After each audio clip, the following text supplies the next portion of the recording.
Bonjour, bonsoir, c'est Larissa Gabu. Bienvenue sur une nouvelle émission de Larissa Gabu Show. Je suis en Norvège et je suis vraiment contente ce soir parce que je vais interviewer une jeune belle femme, une jeune fille, une adolescente que j'ai rencontrée à Paris. Bienvenue, Océane. Ah, merci beaucoup. Merci Alors, beaucoup. ce qui est spécial avec elle, c'est qu'elle est un top modèle et elle est aussi une Miss. Et vraiment, j'aimerais te féliciter déjà. Congratulations, félicitations pour tous tes accomplissements et vraiment, je te tire le chapeau. Bienvenue sur ma chaîne. Est-ce que tu aimerais te présenter, s'il te plaît? Alors oui, avec plaisir.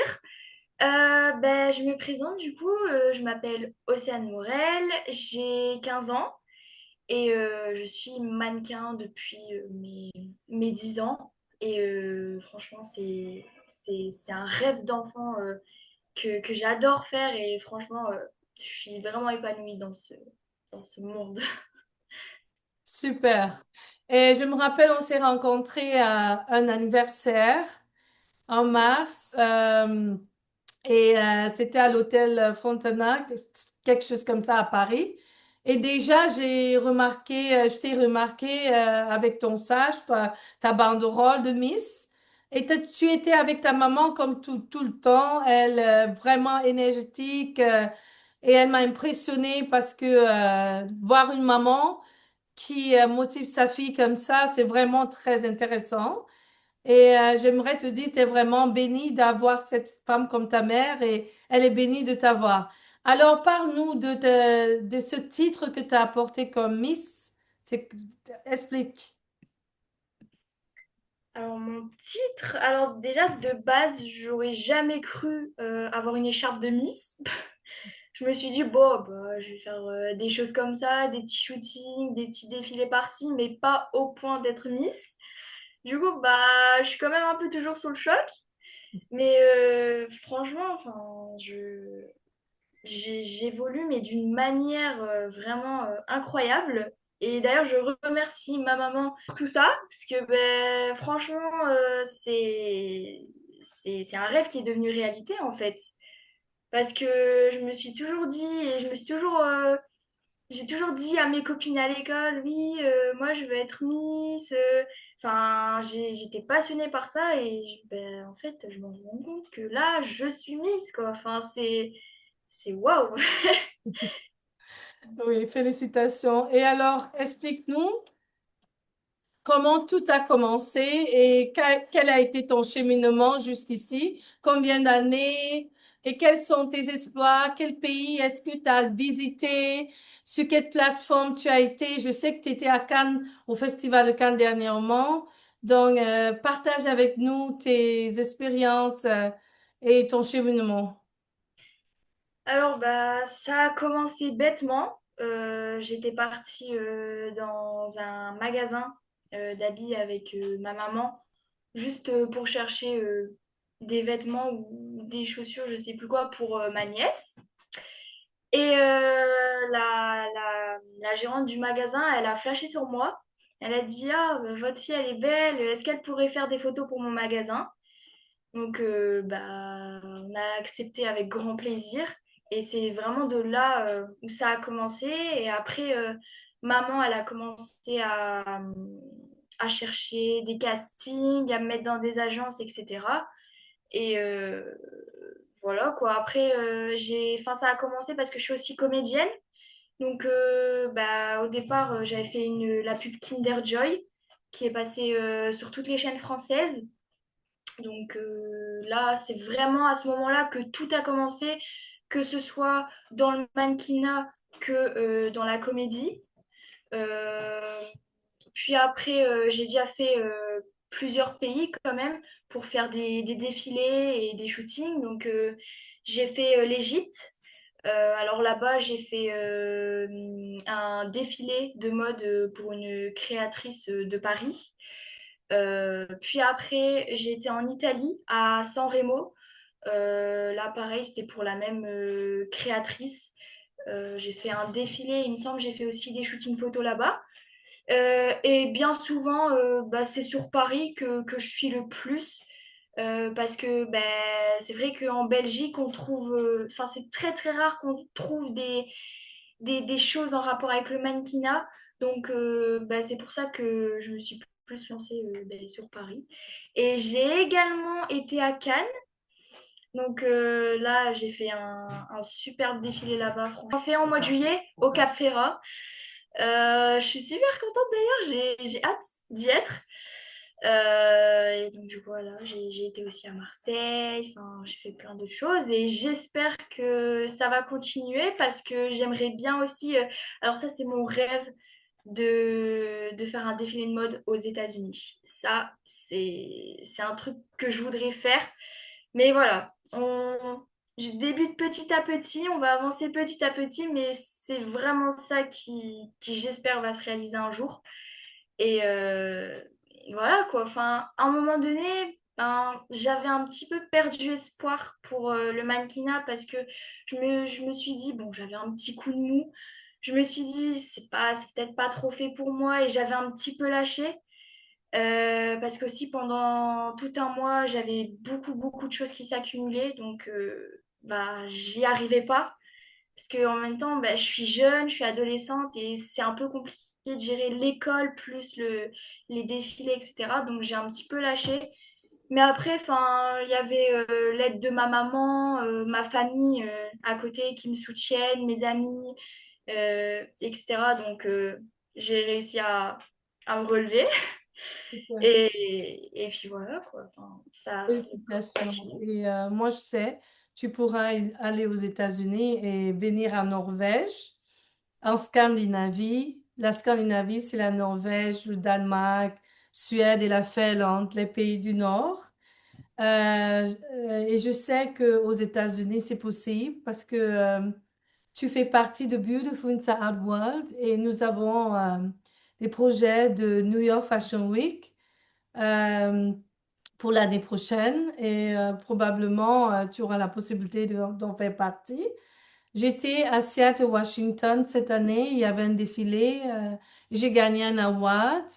Mais cet événement qui se passe à Seattle, the Global Beauty Award, ils organisent aussi des compétitions de mannequins. Par exemple, ils ont des compétitions de talent et des mannequins gagnent des 10 000 euros, des 3 000 euros. C'est aussi un endroit où je participe chaque année. Alors, continue et moi, je sais que tu es sur la bonne voie et avec ta maman à tes côtés, tout ira bien.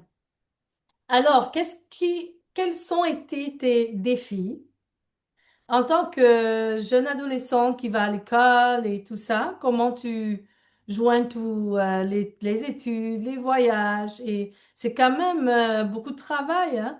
Être mannequin, c'est pas facile.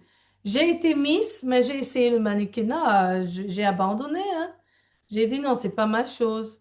J'ai pas de patience, moi. Alors, comment tu fais, jeune fille que tu es, étudiante, t'es élève, et voilà, raconte, dis-nous. Ben, c'est vrai qu'au départ, je me suis dit, ça va être compliqué avec les études à côté, plus le sport que je fais, parce que je fais de la danse aussi. Donc, je me suis dit, ça va être compliqué à gérer tout ça. Mais au final, non.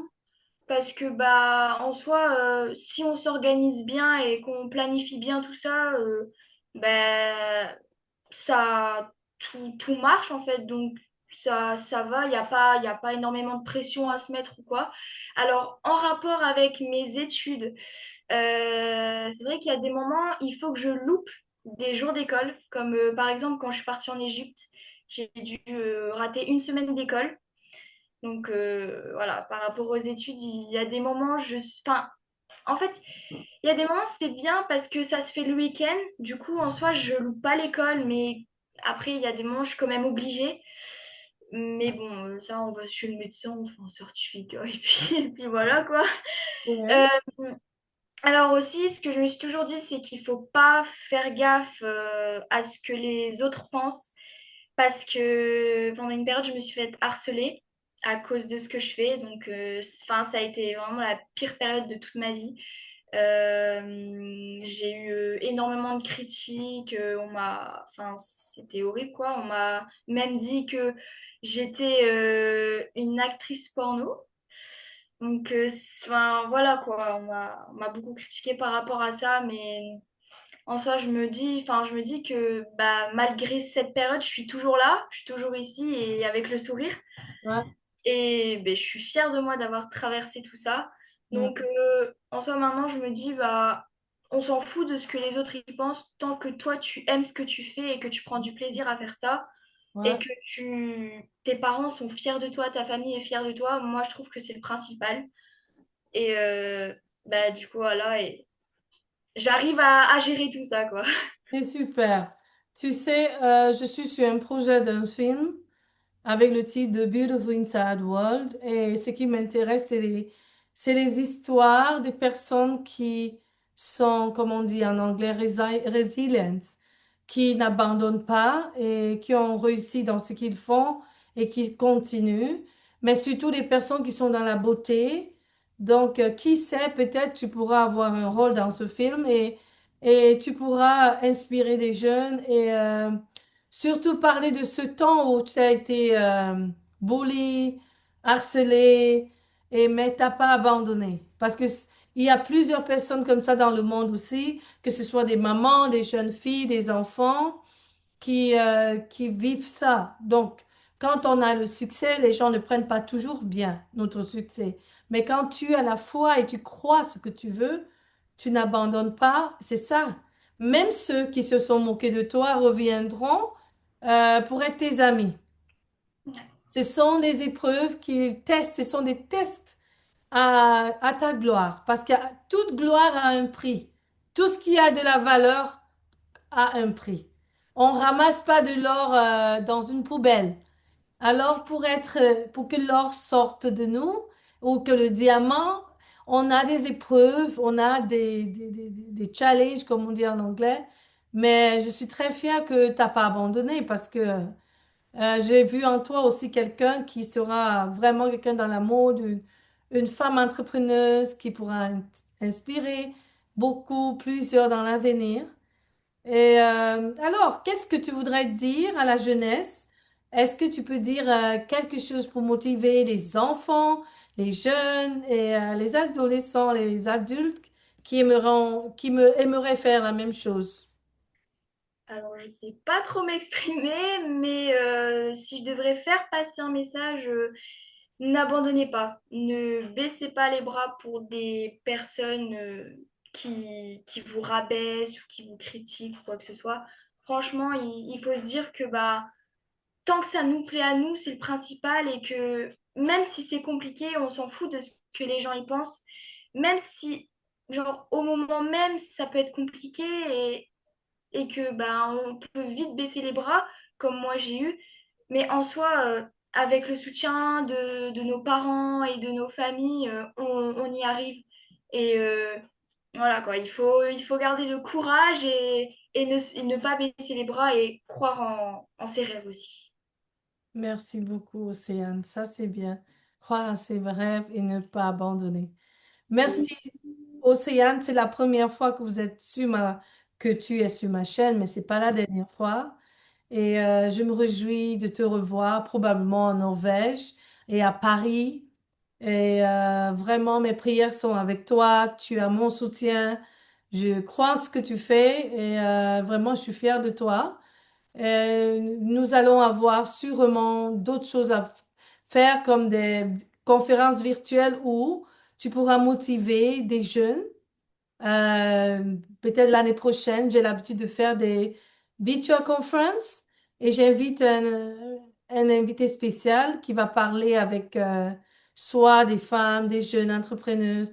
Parce que ce que tu fais, c'est de l'entrepreneuriat. Tu fréquentes, tu travailles, tu joues un film, tu fais tout ça parce que tu es déjà dans la vie professionnelle. Félicitations et vraiment beaucoup de bisous et je t'embrasse et à bientôt. Merci. À bientôt!